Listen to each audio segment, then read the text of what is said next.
చిన్న కర్మ వారణ భగింపక ఏరికైనా తప్పదన్నా. ప్రజలందరూ ఎందుకు నేను అప్పీల్ పెడుతున్నానంటే, ఒక మహిళని, పైగా హోంమంత్రిని, నాకు ఆ బాధ్యత ఉంది.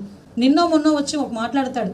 యంగ్స్టర్స్ గుర్తుపెట్టుకోండి, జంజీ అంటున్నారు.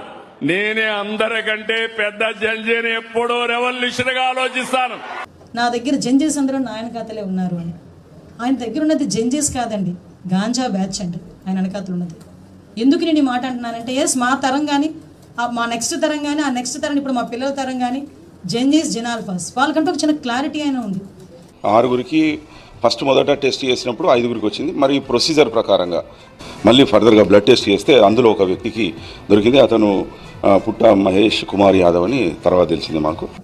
ఇలాంటి వ్యక్తుల్ని కనుక మళ్ళీ మనం ప్రోత్సహిస్తే మన భవిష్యత్తు ఏంటి, మన బిడ్డల భవిష్యత్తు ఏంటి, ఆంధ్రప్రదేశ్ రాష్ట్ర భవిష్యత్తు ఏంటి అన్న సంగతి కూడా మనందరం కూడా ఆలోచించుకోవాల్సిన అవసరం ఉంది.